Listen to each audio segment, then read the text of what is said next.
Hey friends, how you doing? We have progress on the wood hauler. Look at the lines in there. I'm going to tell you something right now. Sorry, I'll try not to move around here. I'm glad I didn't go stainless lines. I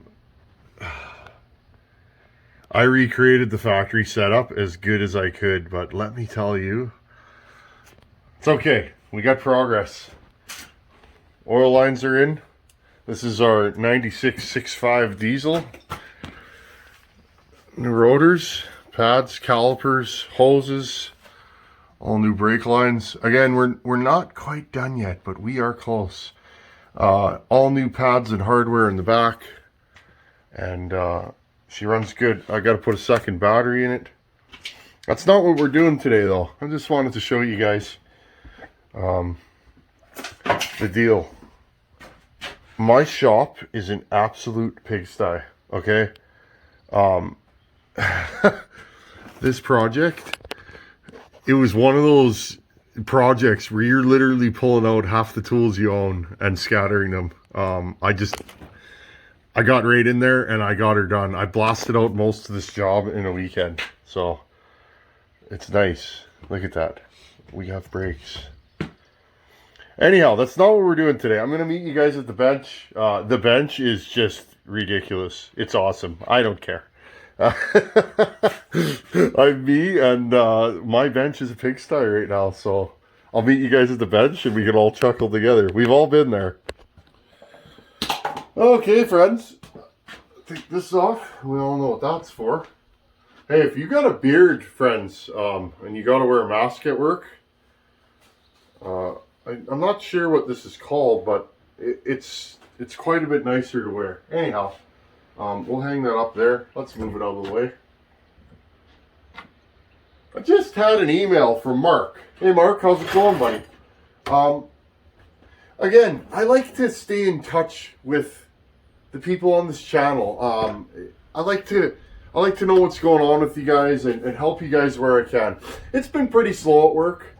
I do work construction, material shortages. It's happening to everybody, and it's been kind of like this at work. So I'm back at home, just puttering with the truck. I got to change a few light bulbs, and I got a broken mirror, and my phone went bing, and Mark bought was given, sorry Mark if you bought it or you're giving it, either way, it doesn't matter, friends. Like I have, we're going to spend a half a day cleaning, I think. Has to be done. Mark got a 266, 1984, I think he said. I believe it runs. And he was asking me, Tinman,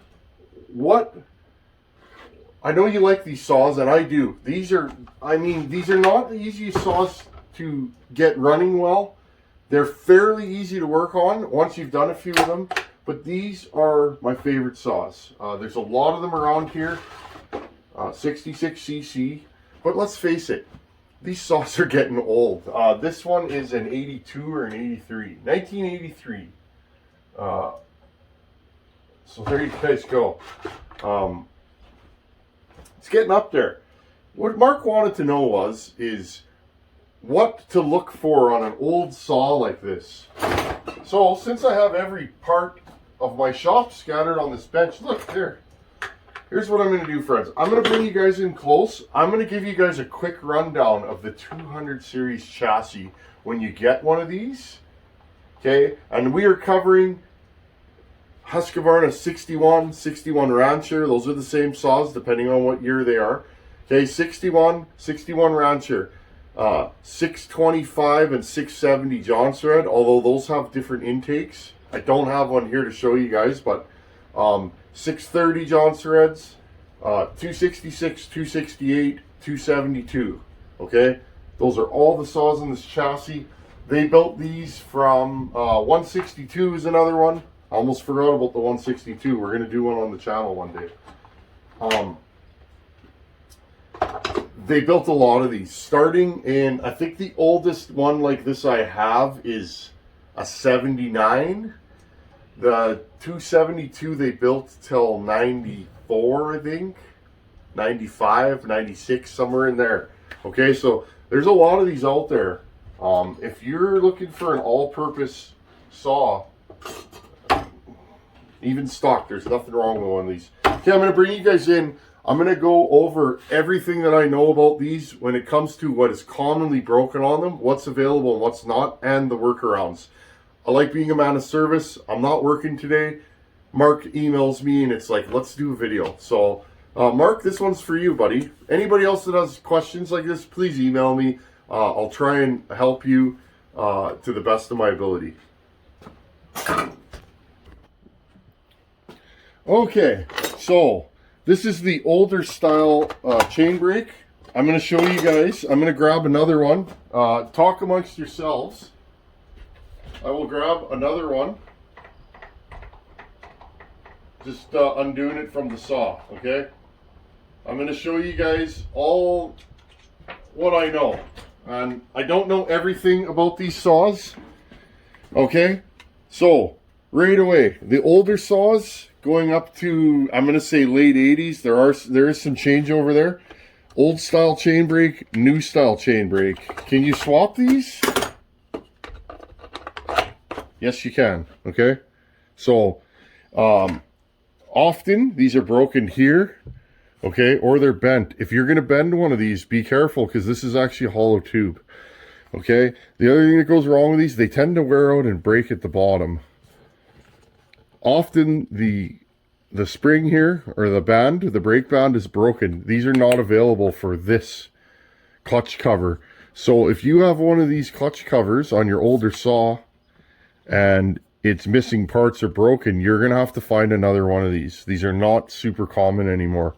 It took me about a year to find this one. This one is actually not off this saw.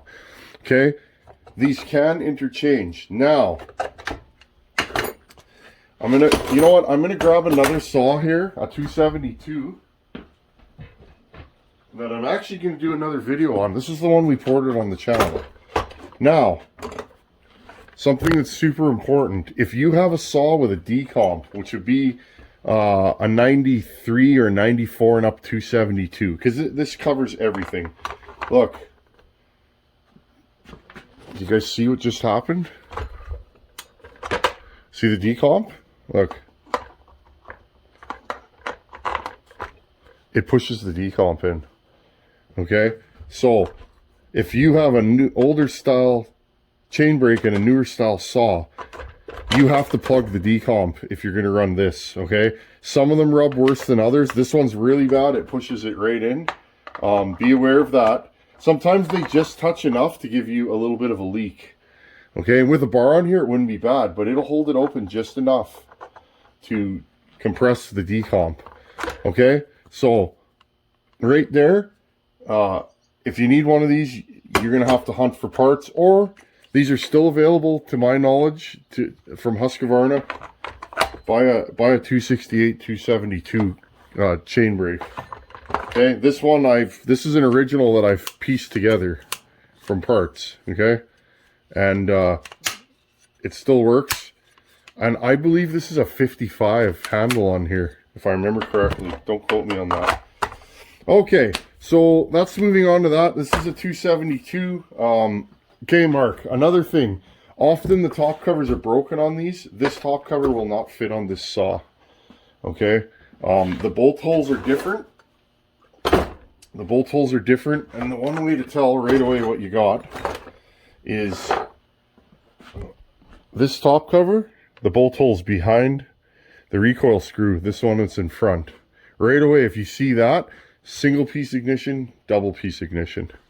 Okay.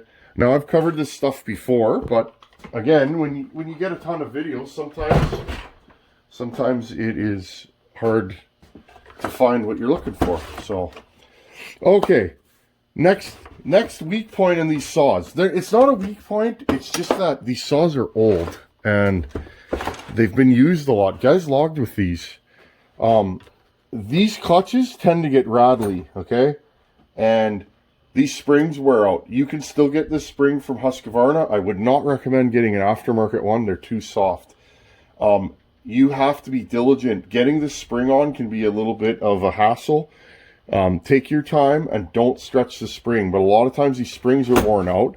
And what will happen is the saw wants to idle at whatever, 2500 RPM. The clutch wants to engage at 2200 RPM. So what you end up with is a saw that the clutch spins, okay? And no matter how much tweaking or tuning you do, if you turn the idle down, it doesn't want to idle and it stalls all the time. I had that problem with this one, Son 32. Sorry if I got your name wrong, buddy. He mailed me this, and it fixed the problem. This clutch works perfect. I can use this saw again. These tend to break in here. There's actually a sleeve pressed in here. When you put these on, don't use an impact gun. You can crack them, and that sleeve will push out, and the clutch goes in, and it binds up the oil pump. Okay? Again, I'm just showing you guys, because there's a lot of these out there, and these are great saws. I'm just showing you guys what I know.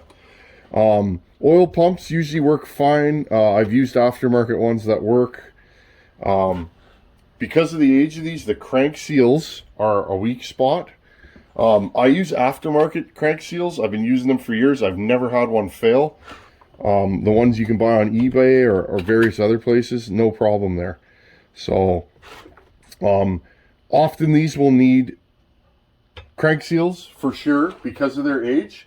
And I have one here. This little O-ring, there's one on the flywheel side. There's a carrier for the crank seal, and there's one on the oil pump. These tend to leak, and the saw will not idle. These are only available from Husqvarna. You can still get them. They're $7 or $8 a piece. I buy them 10 at a time, because when I pull one of these saws apart, these always need to be replaced. That's an old one. Okay, moving along. Recoils, I touched on it in the last video with Buchan's 266. Remember, folks, get that gullet. This video was sponsored by Get the Gullet, because dull chains are no fun. Anyhow, these recoils, the center recoil part, tend to crack and fail in these. So again, you can buy aftermarket recoils. Sometimes you can take the guts out and rebuild your aftermarket recoil parts into your factory one. It's kind of hit and miss. The factory recoils are better than the aftermarket, but an aftermarket one can work in a pinch. Fuel caps, and again, Mark was just asking me the things I encounter with these. Fuel caps tend to leak on these. That's a Johnson Red cap. This is an aftermarket cap, and this one actually doesn't leak. The factory caps are worth the money because they tend to seal right up. Okay, they don't tend to leak. The aftermarket ones, usually they leak, or they work for a day or two, and then the O-rings swell and they leak really bad. So in my opinion, I wouldn't waste money on those. I'm going to pull the hood off of this thing. Again, and it might sound like there's a ton of issues with this class of saw, but I mean, this saw is 38 years old, 37 years old. It's, you know, I mean, it gets to a point just from age, right? There's rubber bits in these and stuff like that. I mean, stuff deteriorates. So, but if you go through these and put crank seals, those O-rings, and do a carb kit and replace these gaskets in this intake block, you'll have a saw, as long as it's not scored up, that'll last you for 15-20 years, I bet. Again, I've been running this saw for a couple of years now. It's got tons of miles on it and never a problem. So, okay, these air filters, I don't think you can get these from Husqvarna anymore. They're usually fine. This is the mesh one. They sell flock and mesh. Usually you don't need an air filter in one of these. They're usually cleanable. They do tend to let some fines in. This is not available anymore, so there's supposed to be a gasket on there, Mark. So make sure there's a gasket, and make sure you cinch that down. Again, here's another one that needs to be cleaned up. There's all different styles of these. This is like a 288, 281. I believe this is a factory 266 one. You also run into these. This is a 61 Rancher. This can be made to fit on here, but you have to use this filter mount. Okay, it's got a center screw. So yeah, no problem with filters. Usually the ones I've had, and I've had a lot of these saws, are fine. This is the Achilles heel of this saw. And I'm going to bring you guys right in here, because again, I like to share with you guys what I know. If I can help you guys, you know, if you're on a budget and you got one saw to work on, why waste money? If I can help you, I'm going to. This is an intake block. There's a gasket here and a gasket there. Wow, is it windy today, folks? Gasket, block, gasket, carburetor. These blocks, and you can see this is an original block, okay? I did not replace this. You have to be careful torquing these bolts down, because these do crack. If you have a bad air leak, 9 times out of 10, it's going to be this gasket, the block, or all three of them. These are still available sometimes from Husqvarna. The aftermarket ones are cheap enough. Buy 5 of them and use the one that looks the best. Sometimes they're not flat. You have to sand or file these. Carb kits, I use aftermarket Tillotson RK23HS. Fits this saw and many others. Carb kits are cheap and plentiful. Again, I use aftermarket carb kits in these all the time. This is an aftermarket carb kit. It's eating gallons and gallons and gallons of fuel, never a problem. Usually the fuel lines are no good in these. This is an aftermarket one. I put this in this saw to try it. It's still pliable. It hasn't gotten squishy. It seals good. Again, so the no-name aftermarket fuel lines seem to work in these. Again, I've had no problems with them. And other than that, I mean, often I get these, they look terrible. Go back in the channel. This is the original turd saw. This saw right here. I bought this at a coffee shop for 40 bucks. It was in terrible shape. It was scored up, but it still ran. So I rebuilt it, top to bottom. 6202 C3 grade bearings. These are NTNs, I believe, in here, or FAGs. You're talking 20 bucks for a set of bearings. A gasket set is available from Highway. Wolf Creek usually stocks those. And, $15 buys you a gasket set. This fuel line, I think you can buy these. Now, these are in Canadian funds usually, so if you're US, it's going to be even cheaper for you. These fuel lines, I think I pay $8 to $10 US for them. Takes a while to get them, but they work fine. Intake block and gaskets, you could spend, I think at Husqvarna you're going to spend 40 or 50 bucks on those, but they are worth it. And just freshen the saw up. Gasket, carb kit is $5 to $10. Buy 3 of them, then you have a spare. If you have a saw that runs and take your fuel line and move it around, is it hard? Is it squishy? If it's either hard or squishy, just replace it. Put a new fuel filter in it. If this is hard and squishy, I would probably do the carb. But again, if you take the carb off, you're going to have to put new gaskets in usually. So be prepared. If you're going to work on the carb on one of these, make sure you have a gasket set. OEM is preferred. Some of the aftermarket ones are mispunched, misaligned, and they leak. So be aware of that. Other than that, this saw is 37 years old. It's ported. It is on its, let's see, as far as I know, this saw is on its 3rd top end. I bought this. I was going to buy this saw a couple years ago, 3-4 years ago. I was going to buy this saw. What did I do with my, there you go, my scrunch. I was going to buy this saw a couple years ago, and I didn't have the money. It's hard to justify more power saws. And, you got bills to pay, and you guys know the deal. And I hummed and hawed about it. I had a couple saws for sale locally, so I thought, if I sell one of these saws, I'll go to the shop that this was at and buy that power saw. Well, I went there a couple days later, and it was gone. And then, about a year later, I bought this same saw, and it was all scored up. Well, it was fully rebuilt then. So it had a hard life in the year that I didn't see it.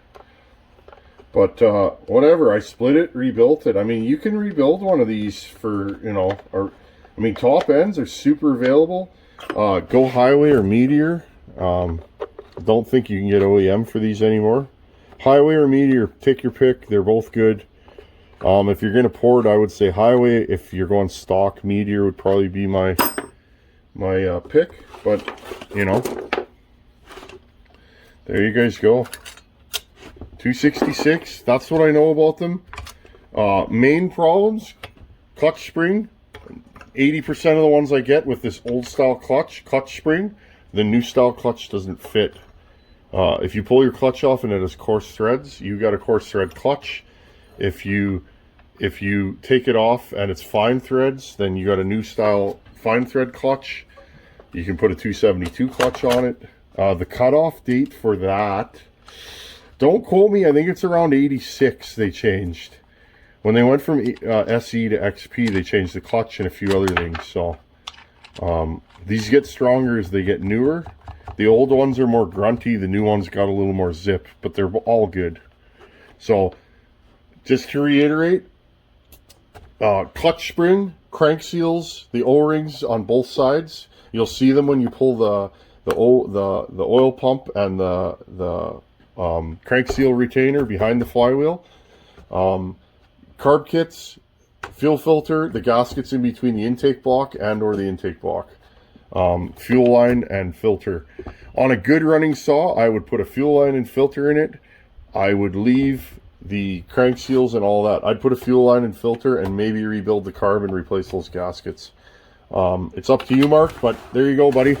That's what I know about these. If you have any problems, email me again, buddy, and we'll get you squared away. Okay, friends. Anyhow, that's what I know about these. I'm so glad I could help somebody out today. Mark, hopefully that answers some of your questions. And go through my 200 series playlist. I've rebuilt several of these on there. There's a lot of detailed, in-depth stuff of me ripping these apart. Also, Buckins 266. Again, get the gullet. I'm being silly, guys. Buckins 266. There's all kinds of stuff on there. So, anyhow, friends, these are great power saws. If you can find one of these, often you can find these for 40, 50 bucks at yard sales and pawn shops. They are still out there. They sold a ton of these 266s. This is one of the saws that put Husqvarna on the map. And they're a good saw. And you can still get parts for them. So anyhow, friends, thanks for watching. Take her easy. I'll see you guys in a few days. Later.